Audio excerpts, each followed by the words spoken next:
Morning participants, today we are starting our next question, that is question number 5 of exercise 13.1. हम 13.1 exercise का अपना question number 5 start कर रहे हैं. Question number 5 is a photograph of a bacteria enlarged 50,000 times attains a length of 5 centimeter. Okay, हमें क्या कहा गया कि एक हमें बैक्टीरिया गिवन है, बुक में एक पिक्चर गिवन है, वो क्या है 50,000 टाइम एनलार्ज इमेज है बैक्टीरिया की, attains the length of 5 centimetre. और 50,000 जब टाइम हमने उसकी इमेज को एनलार्ज किया तो उसकी जो लेंथ है वो 5 सेंटीमीटर की हो गई है.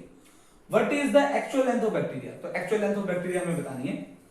If the photograph enlarge 20,000 times, अगर हमने उसको 20,000 टाइम्स एनलार्ज किया, पहले हमने 50,000 टाइम किया था, अगर सिर्फ उसको 20,000 टाइम करते, what would be its enlarged length? तो उसकी enlarged length कितनी होगी? ठीक है, तो एक टेबल बना लेते हैं सबसे पहले.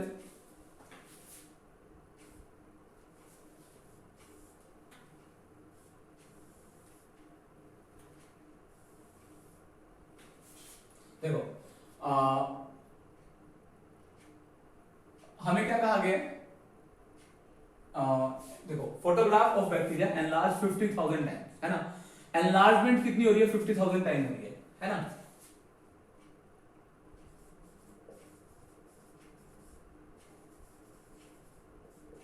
एनलार्जमेंट 50,000 टाइम्स हो रही है, और 50,000 टाइम एनलार्जमेंट के बाद लेंथ ऑफ बैक्टीरिया कितनी है? लेंथ ऑफ बैक्टीरिया कितनी है? 5 सेंटीमीटर. 5 सेंटीमीटर. तो हमें क्या करना है, what is the actual length of bacteria? सबसे पहले तो हमें क्या करना है, एक्चुअल लेंथ निकालनी है. ओके, अच्छा, सबसे पहले एक्चुअल लेंथ निकाल लेते हैं. एक्चुअल लेंथ कितनी होगी?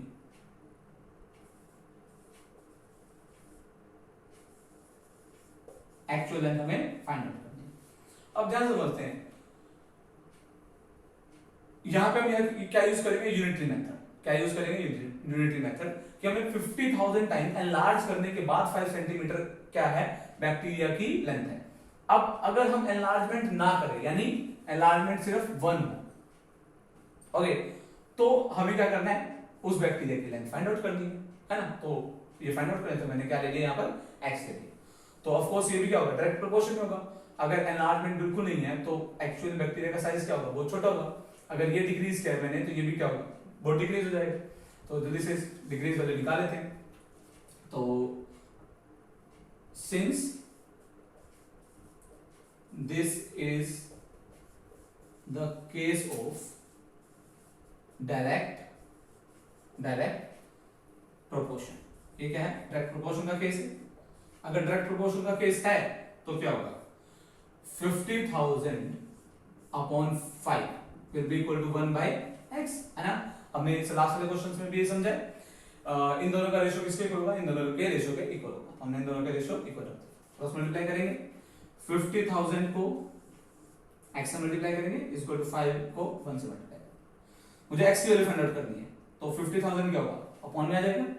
तो x की वैल्यू कितनी आ जाएगी, 5 अपॉन 50,000. 5 भी कट करते हैं, 5 1 * 5, 5 1 * 5, 0 0 0 0, 4 0 एज इट इज आ जाएंगे. तो कितना आ गया, 1 बाय 10,000 सेंटीमीटर. 1 bye 10,000 centimetre.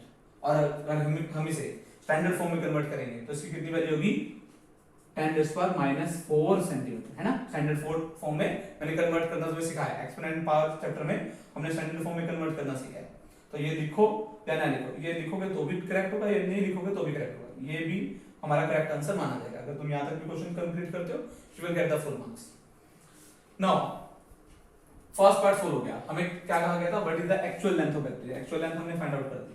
अब हमें क्या करना है, if the photograph enlarge 20,000 times, अगर हमने जो फोटोग्राफ्स हैं उसको क्या करा, 50,000 टाइम एनलार्ज नहीं किया, उसको क्या किया, 20,000 टाइम एनलार्ज किया, है ना. 20,000 टाइम एनलार्ज किया, तो हमें बताना है कि उस बैक्टीरिया की इमेज की कितनी लेंथ होने वाली है. तो लेंथ ऑफ बैक्टीरिया मुझे निकालना है. तो ये x में ये लेट कर चुका हूं, इसको y लेट कर देते हैं. क्लियर. तो अब y की वैल्यू मुझे फाइंड आउट करनी है, ठीक है. लेंथ ऑफ बैक्टीरिया मुझे फाइंड आउट करना है, y की वैल्यू मुझे फाइंड आउट करनी है. तो जल्दी से y की वैल्यू हम फाइंड आउट कर लेते हैं। तो y की वैल्यू यहाँ फाइंड आउट कर लेते हैं। देखो मैंने क्या कहा था, इनका रेशियो क्या होने वाला है, इक्वल होने वाला है। तो मैं दोबारा से क्या करूंगा, इनका इसका जो रेशियो होगा वो इसके इक्वल रखूंगा ताकि मुझे y की वैल्यू मिल जाए। तो 50,000 अपॉन, ये मेरा क्या है, सेकंड केस है, सेकंड वाला पार्ट का आंसर फाइंड आउट कर रहा हूं मैं इस क्वेश्चन में। 50,000 upon 5 will be equal to 20,000 upon 20,000 upon 5।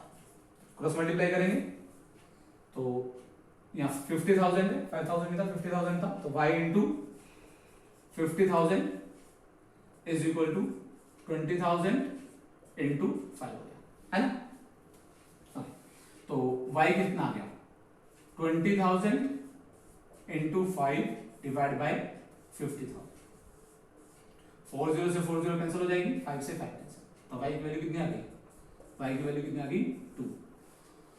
ये सेंटीमीटर में है तो मेरा y की वैल्यू भी कितनी आएगी, सेंटीमीटर में आएगी 2 सेंटीमीटर। इट मींस अगर मैंने एनलार्जमेंट, अगर इमेज की एनलार्जमेंट 20,000 टाइम की तो मेरी इमेज क्या होगी, 2 सेंटीमीटर होगी। पहले 50,000 टाइम एनलार्जमेंट करने पर इमेज क्या थी, 5 सेंटीमीटर थी। क्लियर। तो इस तरह से हम क्या कर सकते हैं, जो 20,000 टाइम इमेज एनलार्ज करने के बाद उसकी लेंथ फाइंड आउट कर सकते हैं। तो डायरेक्ट वेरिएशन क्वेश्चन था, जैसे हमने लास्ट क्वेश्चंस किए थे, बिल्कुल वैसा ही है, सिंपल। हम एक ही बेसिक प्रिंसिपल पे चल रहे हैं कि जो जो इस टेबल में जो भी क्वांटिटीज होती हैं उनका जो रेशियो है वो इक्वल होता है, उनको रेशियो इक्वल रखो, जो भी अननोन क्वांटिटीज है उसकी वैल्यू निकालो, दैट इज आवर आंसर।